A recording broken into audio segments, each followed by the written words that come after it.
Hello students, my name is Shazia Khan and today we are going to study Geography Standard 7 chapter number 3 Tide. This is the third part of this chapter. In this video we will see what is tide and their types. Okay. In the previous video we already studied what is tides, what is centrifugals and what is gravitational force. In this video we will study the types of tides. Okay. Tides. The following factors are responsible for occurrence of tides. The gravitational pull of moon and the sun as well as that of the earth.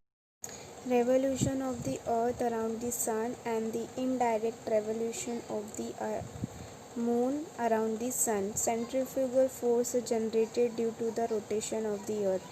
Centrifugal force कैसे generate होती है? Due to the centre में क्या जब earth rotate होता है तो उसे क्या लगती है? फोर्स, और सेंटर से रोटेट होता है इसलिए वो सेंट्रीफ्यूगल फोर्स है. Okay.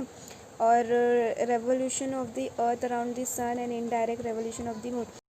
When Earth revolving around the sun or indirectly revolution of the moon around the sun, the tide is occurs. Okay. So these are the factors responsible for the occurrence of the tide. Okay. The moon is closer to the earth than the sun, hence its gravitational force become more effective than that of the sun.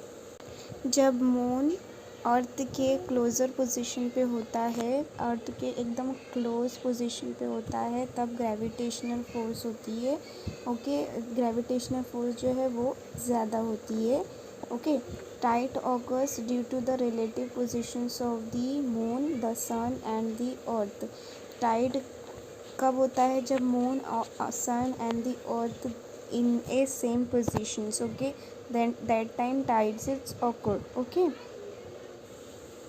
A place on the earth located at the opposite point of the place experiencing high or low tide also experience high or low tide respectively at the same time. When the moon, earth and the sun is a same position, that time tide is occur. और जहाँ पर भी ये होता है उस जगह पर क्या होता है? हाई टाइड्स होती है या फिर लो टाइड होती है. This is a result of centrifugal force. Why this happen? Because of the force of centrifuge. Now the types of tides. As the timing of the tides varies every day, the range of a tide also keeps on changing.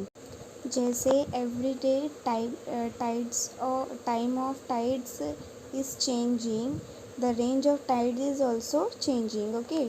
Generally, the highest high tide occur on full moon and new moon days, whereas on the days of the first and the third quarter. जब full moon और new moon day होता है तो उस या फिर quarter moon day होता है तब क्या होता है? हाई टाइड होती है. The high tide is at its minimum, but जो टाइड्स है वो मिनिमम लेवल तक होती है, उसका रेंज भी मिनिमम होता है and the timing also minimum. Spring tides, there are two types of tide, that is the spring tides and the neap tide. Now we will see the two types of tide, that is the spring tides and the neap tides. Okay. Spring tide. On new moon and full moon days, the gravitational pull of the sun and the moon act in the same direction. Due to this, the total pull increase. Spring tide कब होती है? जब moon, earth and the sun is a same direction. तीनों जब है, तीनों जब एक ही पोजीशन पे होंगे तब क्या होगा? स्प्रिंग टाइड होगा और उस टाइम हाई टाइड होगी. Okay. Due to this the total pull increase.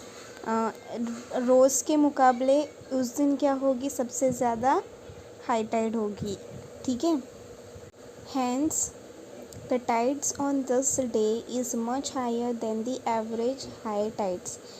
उस दिन सबसे ज़्यादा टाइड होगी जिस दिन sun earth and the moon is a same position, उस दिन सबसे ज़्यादा हाई टाइड होगी। This is known as a spring tide, और उसे क्या बोलते हैं? Spring tide. आप नीचे डायग्राम में देख सकते हो, जब अर्थ, सन और मून की पोजीशन सेम होगी तो उस टाइम ग्रेविटेशनल पुल जो है वो ज़्यादा लगता है, ठीक है। तो उस टाइम क्या होगी? हाई टाइड होगी। As the bulk at high tide is greater, the water at low tide recedes much more. The water level during spring tide is higher than the average high tides and lower than the average low. Okay. The water level during spring tide is higher. Water का level जो या तो ज़्यादा होगा, high Tide या तो ज़्यादा होगी हाई टाइड, और लो टाइड होगी तो या तो बहुत लो टाइड होगी। Okay students, understood spring tide. Next is neap tide. While revolving around the earth, the moon makes a right angle with respect to the earth and the sun twice a month. जब moon अर्थ के around revolve करता है और एक right angle बन जाता है अर्थ, सन और मून के बीच में, वो हर महीने में एक बार होता है, ठीक है। तो उस टाइम क्या होती है?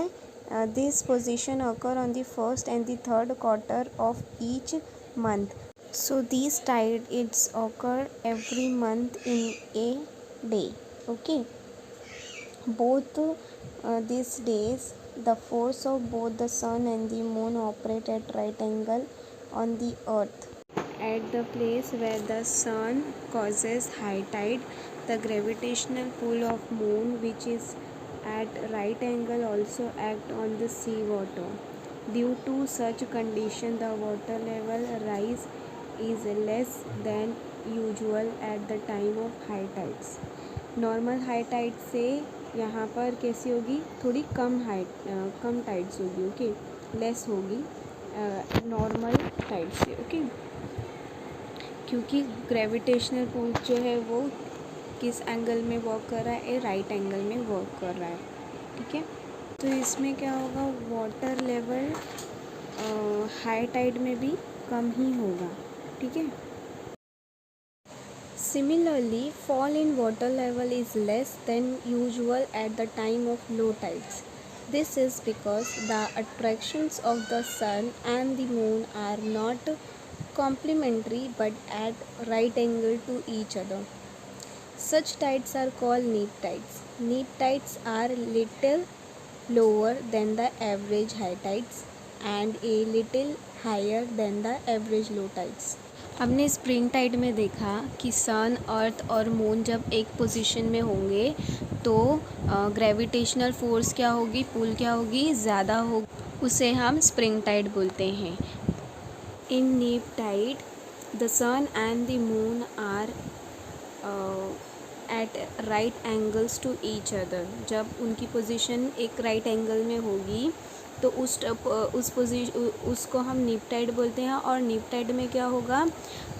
लो वाटर, सी वाटर जो है वो लो से भी काफ़ी, एवरेज से भी क्या होगा? लो होगा, और अगर हाई है तो भी क्या होगा? लो हो। Neap tides are little lower than the average high tides and little higher than the average low tides. Understood students? Okay students, if you have any doubt and queries, you all can ask me.